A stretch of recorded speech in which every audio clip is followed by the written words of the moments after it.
tu devais expliquer ton métier à un enfant de 8 ans, ou même de 4 ans, comment tu lui raconterais ça? 4 ans, Allez, 6 8. ans, ouais, 6 ans. Mon métier, en plus, il est assez neuf, il est étonnant. Alors, moi, je vais dire ce que je suis, ensuite je vais expliquer ce que je fais. Alors, je suis HBI, donc Head of Business Intelligence. C'est un métier qui est assez étonnant. Ouais, j'étais directeur achat avant, et maintenant, je suis passé HBI. Mon métier, en fait, c'est de faciliter le métier des autres, on va dire. D'enlever ce qui est compliqué, ce qui est récurrent, ce qui n'a pas forcément de valeur ajoutée, et de le faire par soit de l'IA, soit par de la tech, ou par juste en faisant quelques réglages, faciliter ces métiers-là. Pour beaucoup, je suis comme Monsieur IA. Avant, c'était Monsieur Excel. Maintenant, c'est Monsieur IA. Ouais. Donc voilà ce que je fais. Donc j'essaie de rajouter un peu de nouveauté, un peu de tech, un peu de changements différents chez Access et un peu chez Axstom, et un peu Plus partout. globalement, Ouais. ok. Bon, moi, à 6 ans, je ne savais pas ce que c'était que l'IA et Excel, mais ok, je Mais valide l'IA ta aujourd'hui, ils réponse. connaissent les enfants. C'est Ouais, vrai. exactement. Qu'est-ce qui t'a donné envie de rejoindre Access? J'ai compris que le modèle allait être différent. Ça parlait déjà beaucoup d'entrepreneurs, d'entrepreneuriat, etc. Mm. Et je me suis dit, plutôt que faire un entretien d'embauche assez chiant, j'ai préparé un business plan sur la direction achat. Et j'ai dit ce que j'avais compris d'Access, j'ai dit ce qui allait être l'évolution d'Access future, enfin ce que j'en avais compris, et j'aurais fait un plan d'action sur la partie achat en disant voilà ce qu'on va faire. Donc je suis arrivé sur ce rendez-vous-là, c'était en Teams parce que je pense que c'était Covid encore, enfin Ouais. on a fait le rendez-vous en Teams. Et j'aurais dit tout de suite, écoutez, l'entretien d'embauche chiant, voilà, regardons ce qu'on va faire ensemble. Et donc voilà, j'ai présenté mes 20 slides. Et c'était assez rigolo à faire. Ça les a vraiment étonnés. Ça leur a plu, je pense. Tu parlais t'expliquais que tu avais senti que c'était différent, qu'on parlait beaucoup d'entrepreneuriat, etc. Qu'est-ce qui t'a surpris quand tu es arrivé? Est-ce que c'est ce point-là en particulier ou est-ce que quand tu es arrivé, tu as trouvé une ambiance particulière, je sais pas, quelque chose que... Qu'est-ce qui t'a surpris? Une des choses qui m'a véritablement surprise, c'est la liberté qu'on avait. Mais une liberté qui était presque déroutante. Quand tu viens de structures organisées, etc., j'étais dans des très jolies structures, mais il y a quand même un contrôle, un reporting, etc. Donc ça m'a étonné, c'est qu'on nous faisait suffisamment confiance. On est arrivé, on était beaucoup seniors déjà dans nos métiers. C'était une volonté, en fait, je pense, de recruter un management qui était assez autonome et puis sûr de ses convictions. Mais nous, on exprimait déjà le besoin de... Non, on va quand même se voir un petit peu plus souvent. Et donc, c'était les premières fois où c'est moi qui demandais à avoir un petit peu plus d'échanges avec mon N+1. Moi, j'ai le cas actuellement où, sur des cas très concrets, où on est deux avancés de manière parallèle sur un même sujet, et on sait que ça sera juste le meilleur des deux qui sera retenu, le meilleur des deux projets qui sera retenu. Mais c'est ultra intéressant parce qu'il y a pas une compétition qui est saine, si tu veux, mais le fait que l'un des deux devra se raccrocher, c'est assumé, et c'est dans le bon sens. Tu es plutôt, et tu as le droit qu'à un seul. Ok. Rigoureux comme Marie Curie, créatif comme Tim Burton, fonceur comme Thomas Pesquet ou diplomate comme Nelson Mandela? Je vais le faire par élimination. Diplomate, j'ai du mal. C'est pas la meilleure de mes capacités. Pendant très longtemps, j'étais ultra rigoureux et j'adorais ce côté-là. Et aujourd'hui, on me dit de plus en plus que j'ai un côté créatif. Alors que j'assume pas encore. Mais je me rends compte que dans mes nouvelles fonctions, je suis obligé d'être ultra créatif. Hier, on était en réunion avec les membres du comité, qu'on en parlera peut-être tout à l'heure, et on a fait un tour de table avec... on faisait se faire des compliments l'un l'autre. Bon, on a fait des trucs plus, plus structurants que ça. Et c'est un exercice qui n'est pas facile, de formuler le compliment et de le recevoir aussi. Ouais, de recevoir peut-être plus encore. Ouais, c'est assez pas habituel en tout cas. Et me concernant, une des choses qui est assez revenue, c'est le côté créatif. Et donc ça, c'est quelque chose que je pense que j'avais intrinsèquement, mais qu'aujourd'hui, je suis en mesure d'exploiter, et c'est bien d'exploiter ce côté créatif. Ouais, qui est peut-être parfois associé à d'autres métiers que le tien, alors que finalement, ça a sa place partout, quoi. Je vois les choses de manière légèrement décalée par rapport à beaucoup. Mais je connais les fonctions principales, les fonctions régaliennes, tu vois, je vois ce qu'elles font, je connais la partie achat, je la maîtrise intégralement, mais maintenant je la vois sous un angle légèrement différent, ce qui me permet d'aborder les sujets de manière qui peut être déroutante parfois. Mais en tout cas, moi j'aime bien ce côté-là, ça apporte beaucoup, je trouve. Comment tu décrirais ton rôle dans ton équipe? Officiellement, je crois qu'on sait un peu, mais officieusement, ce que tu es en général, la face cachée, ce que tu apportes et qui est marqué nulle part, quoi. Waouh. Là, il faut que tu te fasses un compliment à toi-même. Ou pas. Ça se trouve ou pas. Je suis l'empêcheur de tourner en rond. Non, mais...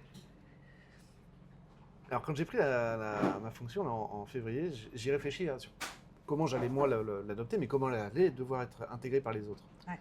Grosso modo, j'arrive auprès de toi, je regarde ce que tu fais, et je me mets au-dessus de ton épaule, je dis, mais là, on pourrait pas, ou ça te dit pas qu'on essaye, ou... Regarde, j'ai pensé à un truc là-bas qui se fait, et en fait, je leur ai à tous dit, je vais venir vous voir, je vais regarder ce que vous faites, et je vais écouter votre besoin, et je vais vous proposer des choses.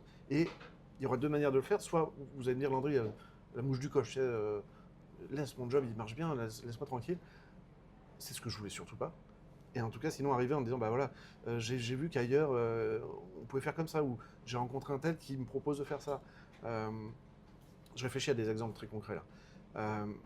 Mais voilà, j'arrive à côté, par-dessus l'épaule, ou de manière directe, et je propose des choses. Après, ça fonctionne pas. Il y a des métiers où on n'a pas forcément envie de se faire assister par une IA parce que c'est ultra carré, le process, les habitudes font qu'on n'a pas envie. On préfère le faire encore à la main. D'autres, où au contraire, on adore ça. Bah, des fois, c'est d'amener un petit grain de folie que des métiers n'ont pas le droit de s'autoriser. Ouais, ça marche.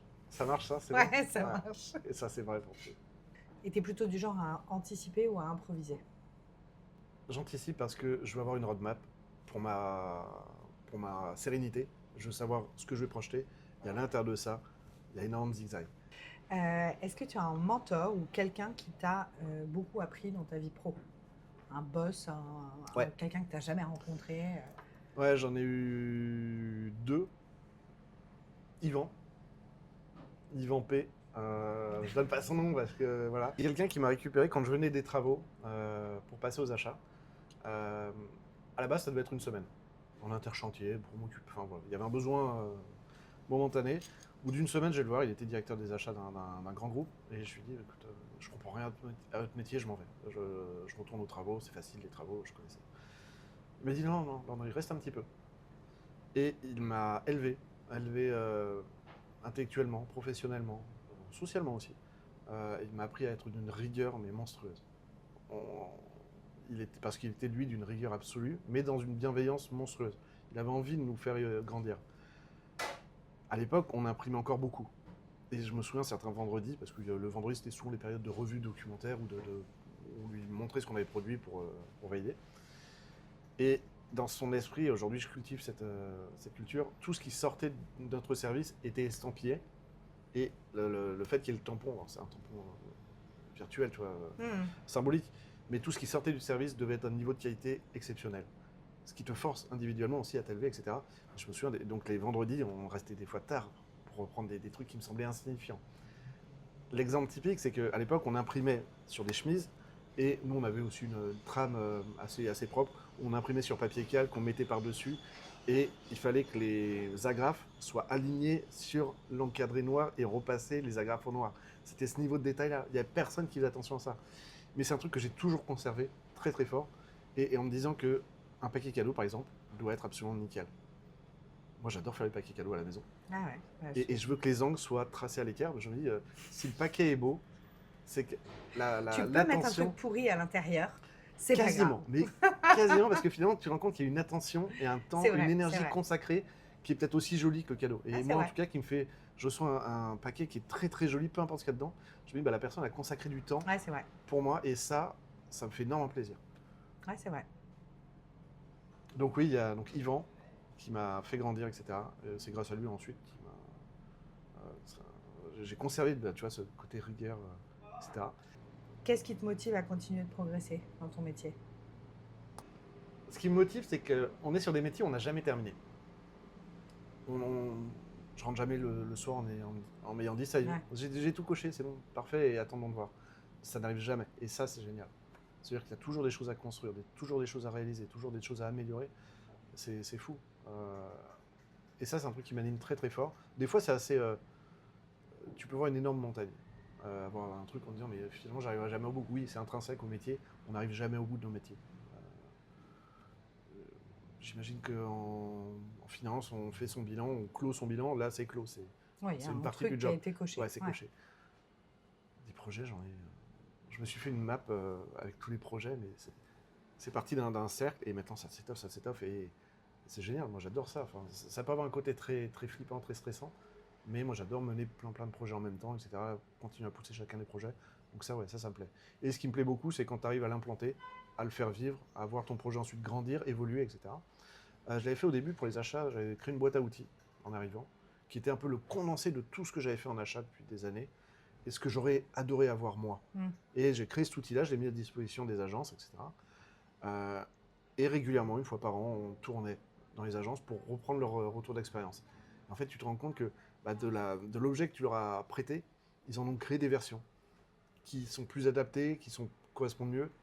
Et ça, j'adore ça. En fait, tu as donné quelque chose à quelqu'un, il l'a pris, il l'a légèrement modifié, amélioré, etc. selon ses besoins. Et ensuite, tu récupères ça, tu le réintègres, etc. Et dans le process, c'est ultra intéressant de se remettre en cause, de dire ce que je considérais comme un objet fini, terminé, un objet parfait, finalement, il a été réadapté, amélioré, et il faut bien le prendre dans ces cas-là. Il faut se dire, ouais, Bien génial. sûr. Il y a eu plein de cerveaux qui ont travaillé à côté du mien, en parallèle du mien, et récupérant tout ça, et ouais, cette amélioration continue, elle Ouais, et est puis c'est ultra intéressante. l'intelligence pas artificielle en fait. Ouais, Finalement, le job est le même, mais avec ce que les humains en font. Exactement. Et quand tu dis que le boulot n'est jamais fini, il l'est d'autant moins que toi, tu utilises justement beaucoup l'IA et que pour le coup, même toi, tu en sais évidemment bien plus que nous tous dans ce groupe sur le sujet. Mais il y a des bons quand même. Mais il y en a des structures, il y a des très très bons. Il y en a quelques-uns. Mais le fait est que entre aujourd'hui, demain et dans 5 ans, on n'a même pas d'idée de ce qui peut se passer. Donc le truc est effectivement infini. Qu'est-ce que tu aimerais apprendre ou développer dans les mois à venir, sachant que tu viens de parler de tech et que tu fais partie du Comitech? Peut-être que ça fait partie de ce qui va se passer dans les prochains mois.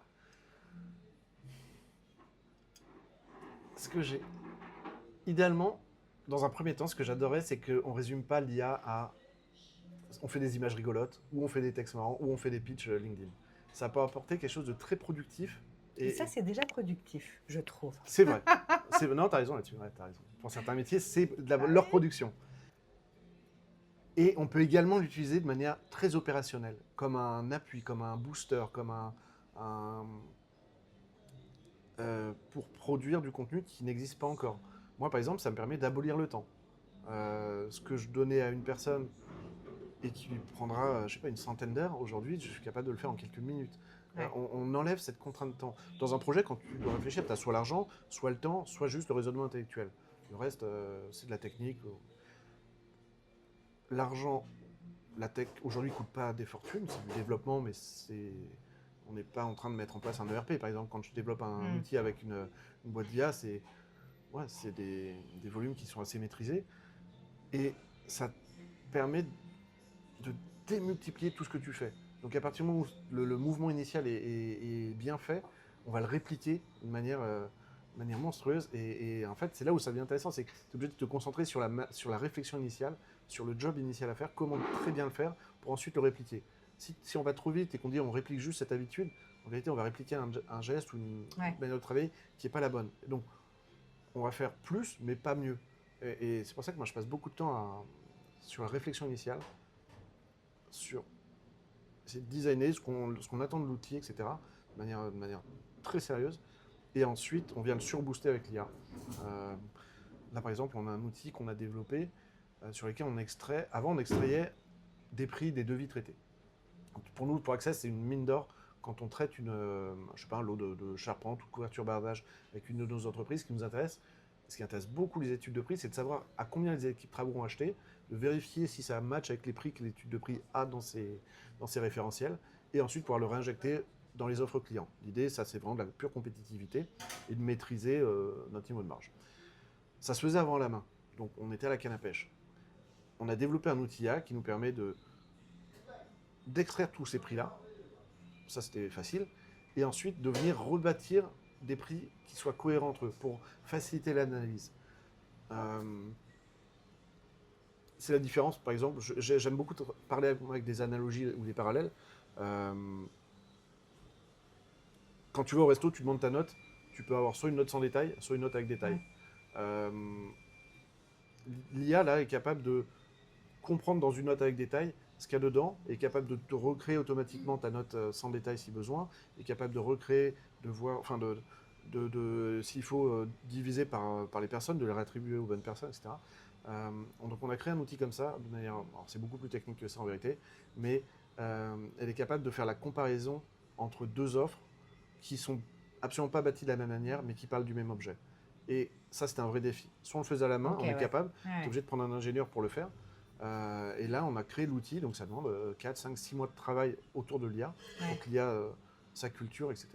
Elle est capable de comparer des choux avec des carottes, quoi. Ouais, ou en tout cas ouais, c'est ça à peu près ça. En tout cas, de le faire de manière très responsable et très, très, très organisée. Et ça marche vraiment bien. Ouais.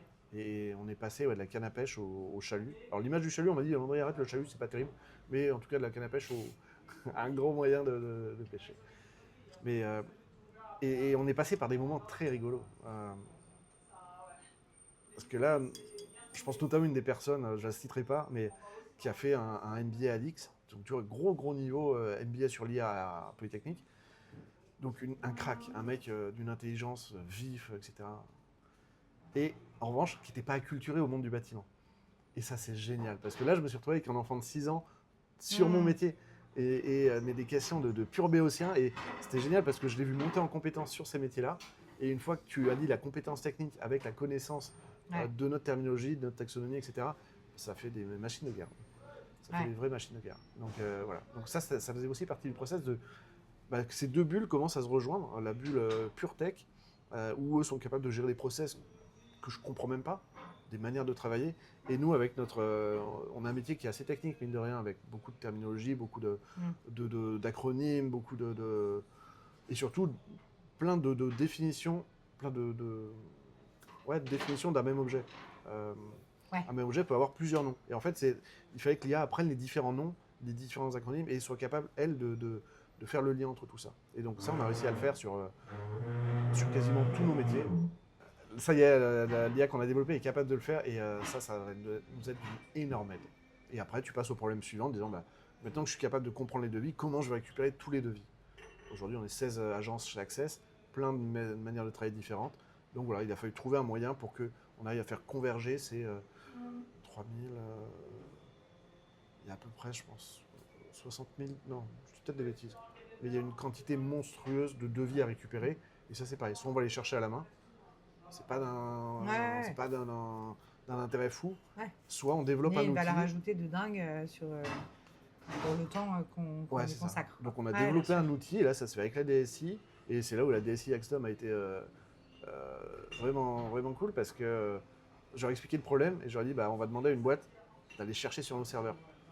Je me suis dit, c'est tendu. Hein. Donc soit je le présente bien, mais... et en fait, on a réfléchi ensemble sur la manière de le faire, et on a trouvé une solution qui nous va à nous, groupe Axdom Access, sur l'intégrité de nos données, qui fonctionne avec la boîte d'IA parce qu'ils seront alimentés de manière massive et continue. Et ça, rien que ça, c'est génial, parce que là, tu as un outil technologique qui fonctionne, et après, tu fais avec l'humain sur la partie sécurité, la partie souveraineté, la partie sauvegarde des data, et tu mélanges les deux, encore une fois, tu remélanges la partie purement humaine, préservation, sauvegarde, etc., avec la technologie la tech te dit de manière très froide, non, je suis capable de tout faire, donnez-moi les droits et je suis capable de tout faire. Sauf que là, c'est là où il faut recomposer, en disant, tu es capable de tout faire, très bien, mais nous, on a aussi notre manière de le faire. Et donc voilà, là, on arrivait à ça. Et je te file pas les clés de chez moi comme ça, quoi. C'est exactement ça. Ouais. Et donc, parce que j'ai tout absorbé, qu'aimerais-tu apprendre ou développer dans les mois à venir? C'est ça, et encore ça, et encore ça. Ouais. Et il y a ce que j'ai en tête aujourd'hui. Dans 3 mois, tu me reposes la question, il y aura cela plus tout le reste. D'ailleurs, j'avais fait ma feuille de. Tu sais, on a nos Ouais, bien nos sûr. revues budgétaires en début d'année, etc. Quand on a imaginé le poste, je me suis imaginé ce qu'on allait faire. Quand on a fait la revue budgétaire numéro 2, Donc 6 mois plus tard. ouais, 4 mois plus tard, parce que j'avais attendu un petit peu sur la première, j'étais un peu en retard. Euh, j'ai rajouté une liste sans Ouais. fin de projets, etc. Et qui sont des projets qui sont déjà dans le pipe. Parce que, donc la prochaine revue budgétaire, ça sera encore le temps que ça se stabilise. Là, moi, je me vois sur une grosse phase de lancée où c'est le moment où ça pétille, il y en a de partout, etc. Donc, La chanson qui te motive avant une grosse journée. Ça, c'est hyper intime comme question. oh purée. Alors moi, je fais beaucoup de rugby. Ouais. Alors le chasseur, j'adore cette chanson. Je sais pas ce que c'est. Bon, moi, je vais pas la chanter parce que je Non. suis très mauvais chanteur, mais surtout aussi tôt le matin. Je vais juste faire une aparté sur le Comitech. Ouais. Pourquoi pas pour en faire la promotion, mais c'est parce que ça démontre une manière qu'on a de travailler. Comitech, c'est une réunion de 6 directeurs de services, donc études de prix, QHSE, technique, travaux, opérations, et maintenant IA, achat. Et en vérité, sous l'impulsion de l'ADG et Access, on a créé ce comité qui nous permet en fait de fluidifier les échanges qu'on a entre nous, de mettre en commun nos visions, de nous accorder aussi humainement, dans le but d'avoir une force, une capacité surtout de décision. L'objectif du comité, c'est qu'on arrive à prendre nos décisions, les décisions qui nous concernent ou qui peuvent concerner Access, de manière autonome. Et un de nos facteurs clés de succès, ça c'est des termes que j'ai découvert chez Access, les facteurs clés de succès, je ne sais pas si ça te parle, mais Ouais, si, bien c'est sûr. les jalons en fait, qui permettent de valider que la démarche prend bien, c'est qu'on remonte le moins de sujets possible à l'ADG, qu'on arrive à se mettre d'accord entre nous, Une vraie décider une véritable autonomie. Et ça, on nous l'a donné, on nous a donné les clés, ça faisait partie du mandat en disant, vous créez ça, l'objectif pour vous, c'est d'être autonome. À quel moment ça arrive? Ouais. C'est... Sans que ce soit l'anarchie pour autant. Et... Ah non, par contre, c'est encadré, c'est guidé, etc. C'est génial. Et tu vois, l'esprit d'entrepreneur dont on parlait en tout début d'entretien, il se matérialise de cette manière-là. On me dit, vous allez être décisionnaire dans un périmètre avec un mandat, c'est pas non plus. Mais ultra intéressant comme méthode de fonctionnement. Ultra intéressant. C'est valorisant d'une part, ça te force à être bon, ça te force à être autonome, ça te force à t'améliorer en vérité. Et c'est des démarches que j'ai jamais rencontrées avant. Ouais. Et ça, je trouve que ça illustre au-delà de, j'allais dire toute la com, mais je me dis, si je dis ça, là, je vais me faire 3 ennemis, mais instantanément. On a l'habitude, tu sais. Au-delà de la... C'est notre sacerdoce. Au-delà de la com, je trouve que c'est un très très bel exemple réel, tu vois, d'état d'esprit qu'on a. Ouais. C'est une très bonne conclusion. Merci. Merci beaucoup. Merci, c'est un plaisir.